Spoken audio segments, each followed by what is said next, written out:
भीड़ को संभालना, भीड़ पर कंट्रोल करना और भीड़ को व्यवस्थित रखना सामान्य बात नहीं है। फिर बाहर की भीड़ में लोगों की गिनती भी हो सकती है। भीड़ कितने लोगों की थी, उसमें सामान्य व्यक्ति कितने थे, उकसाने वाले कितने थे और उपद्रवी तत्व कितने थे। क्या देखा जाता भीड़ में? सामान्य लोगों की भीड़ कितनी थी, सामान्य जन कितने थे,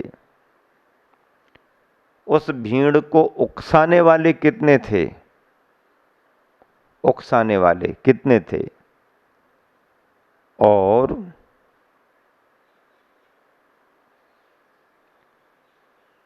भीड़ में उपद्रवी तत्व कितने थे। उपद्रवी लोगों का स्वभाव ही वातावरण को खराब करने का रहता है। वो एक प्लान से काम करते हैं।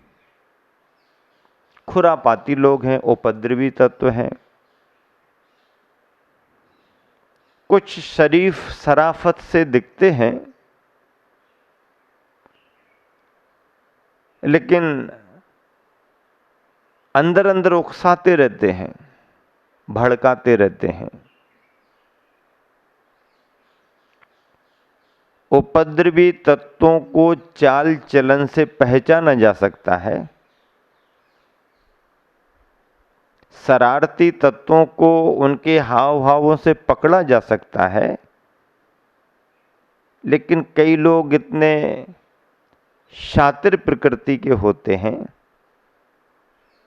कि न उन्हें चेहरे से पहचान सकते, न उनके उठने बैठने से पकड़ सकते।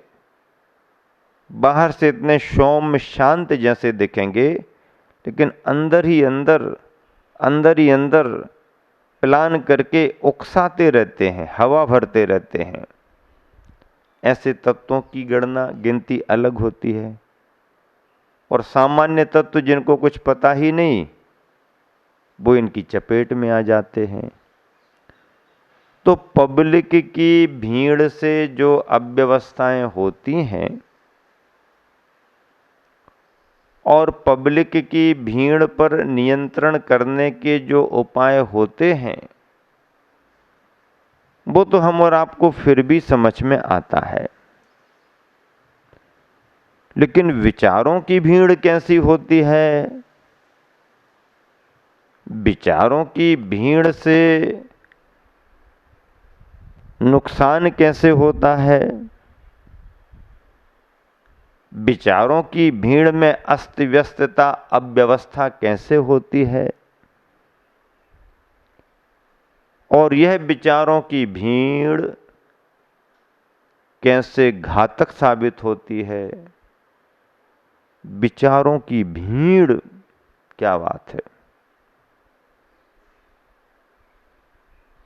तो विचार नहीं आना चाहिए क्या? विचार तो आना चाहिए, पर विचारों के आने में क्रम होना चाहिए। विचारों में एक मर्यादा होना चाहिए। विचारों में नियंत्रण होना चाहिए। अनियंत्रित विचार इस तरीके का वातावरण बना देते हैं कि वो विचार कभी कभी जनता की भीड़ से भी ज्यादा घातक सिद्ध हो जाते हैं, ज्यादा घातक सिद्ध हो जाते हैं। इसलिए गुरुवर कह रहे हैं कि जनता की भीड़ से भी अधिक घातक विचारों की भीड़ है। विचारों की भीड़, घातक विचारों की भीड़ है, लेकिन दिखाई नहीं देती। चलते फिरते आदमी दिख सकते हैं, आदमियों को उनकी शकल सूरत से पहचाना जा सकता है, लेकिन आदमी के अंदर रहने वाले विचारों को पहचाना नहीं जाता। आदमी के अंदर उठने वाले विचारों की कोई शकल सूरत नहीं है। कब उठ जाएं, कैसे उठ जाएं, क्या कर जाएं, अच्छा कर जाएं, बुरा कर जाएं। विचार अच्छे होते हैं तो परिणाम अच्छा निकलता है, विचार नेगेटिव बनने लगे, नकारात्मक सोच हमारा बनने लगे तो गतिविधि विध्वंसक होने लगती है, वातावरण खराब होने लगता है। विचारों की दुनिया पर तो कितने प्रयोग हुए हैं, कितने प्रयोग हुए हैं। हमारे अच्छे और बुरे विचारों का प्रभाव प्राणियों पर भी पड़ता है और प्रकृति पर भी पड़ता है, पड़ता ही पड़ता है। ये तो विज्ञान भी स्वीकार करती है। क्यों? क्योंकि विचार विचार ही हैं, विचार वचन बनते हैं, वचन व्यवहार बनता है, व्यवहार फिर जीवन का अंग बनने लगता है, आचरण बन जाता है। तो ऐसे विचारों को हमें देख करके चलना है, विचारों को संभाल करके चलना है, संभल संभल करके कदम रखना है, संभल संभल करके विचार करना है, चिंतन करना है। मन में उठने वाले ये विचार यदि सकारात्मक होते हैं तो वातावरण सुखद बनता है, और विचार यदि नकारात्मक होने लगे तो वातावरण खराब बन जाता है।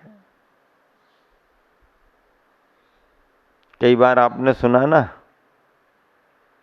विचारों के प्रभाव को लेकर के नेगेटिव सोच का दुष्परिणाम, हमारे विचार बदलते हैं तो उन विचारों का फर्क कैसे सब पर पड़ जाता है। राजा साहब ने आज्ञा दे दी कि देखो सभी नगरवासियों को कह दो कि तुम्हारा चहेता राजा दूध से भरा हुआ कुआं देखना चाहता है, दूध से भरा हुआ कुआं देखना चाहता है। नगर में घोषणा हो गई, और राजा की जब इच्छा है ही कि कुआं दूध से भरा होना चाहिए तो नगरवासी दूध से भरेंगे। सुबह सुबह से दिन भर घोषणाएं चलती रहीं। शाम से कुएं में दूध को डालने का क्रम शुरू होगा, रात भर में कुआं भर जाएगा। सुबेरे आकर के राजा दूध से भरा हुआ कुआं देखेगा। नगर में चर्चाएं हो रही हैं, तैयारियां हो रही हैं। शाम होते होते जैसे ही थोड़ा अंधेरा होने को हुआ, एक व्यक्ति के मन में भाव आया, इतने सारे लोग एक एक लोटा दूध लेकर के जाएंगे कुएं में डालने के लिए, और जब इतना सारा दूध कुएं में गिर जाएगा तो यदि इन सब के बीच में मैं एक लोटा पानी डाल करके आ जाऊंगा तो किसको पता चलेगा और क्या फर्क पड़ता है। इतने सारे लोगों के दूध में एक लोटा पानी, कुछ फर्क नहीं पड़ता। उसके मन में विचार आया नेगेटिव, अरे सब तो करेंगे, मैं अकेला एक नहीं करूंगा तो क्या फर्क पड़ता है। उसका विचार पड़ोसी के विचारों पर गया। उसके विचार ने पड़ोसी को प्रभावित किया।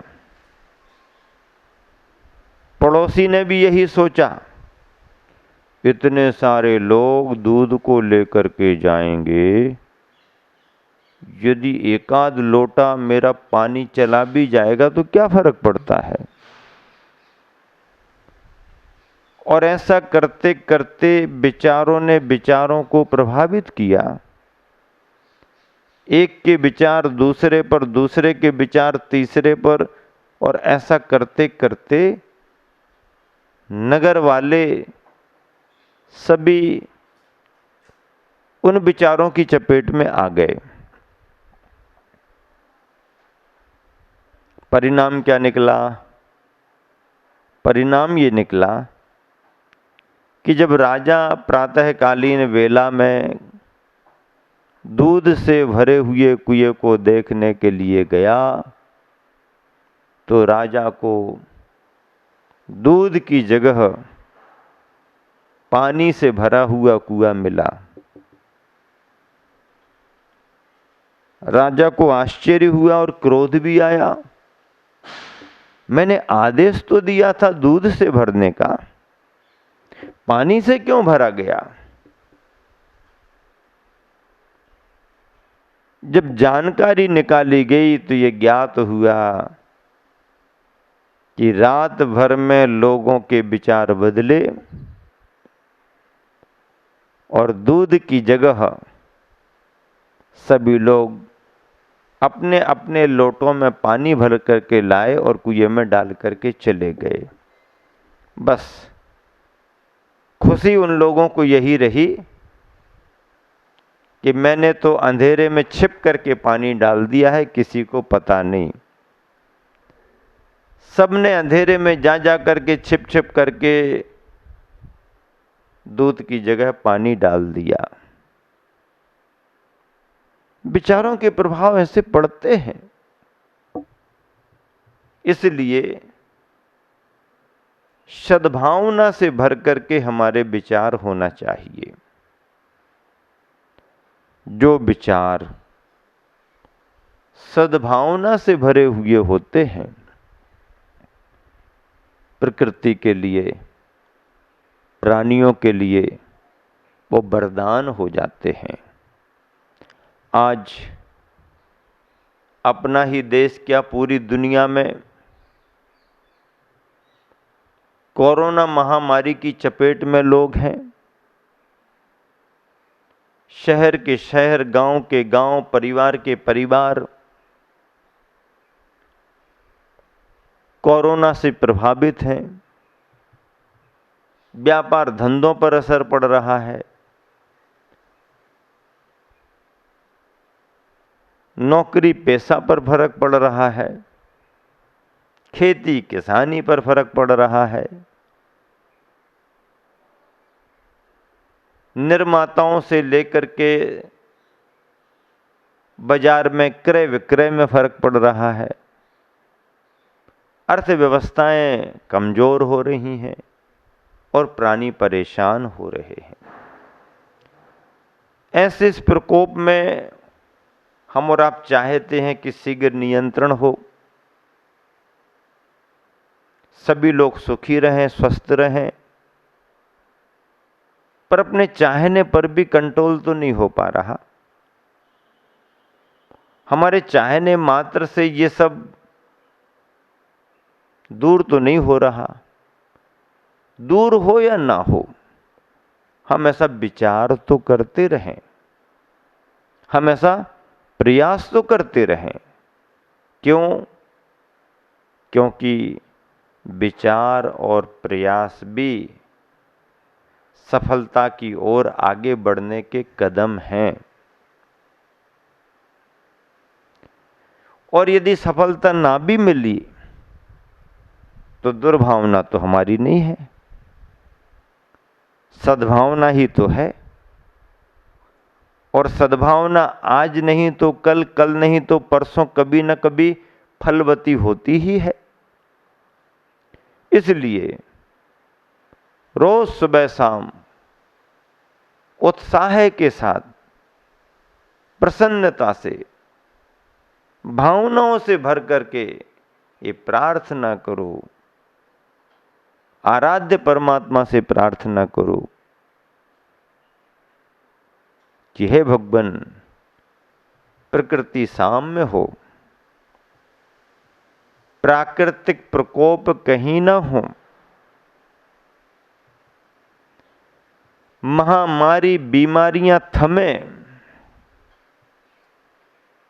धन धान्य सुरक्षित रहे,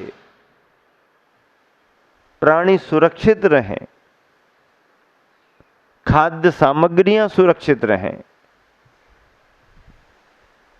धरती पर जल सुरक्षित रहे, पर्यावरण सुरक्षित रहे,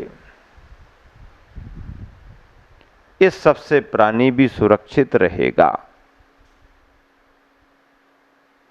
भावना भाव, भावना भाने में कोई नुकसान नहीं है, क्योंकि अंततः भावना ही सफल होती है। साधन सामग्रियां ना भी हों और भावना भाना शुरू कर दे, हो सकता तुम्हारे पुण्योदय से वो भावना ही तुम्हारे लिए औषधि बन जाए, दवाई का काम कर जाए। और साधन सामग्रियां ढेर सारी रखी हैं, सब कुछ है, और भावों में शून्यता है, भावों में नकारात्मकता है,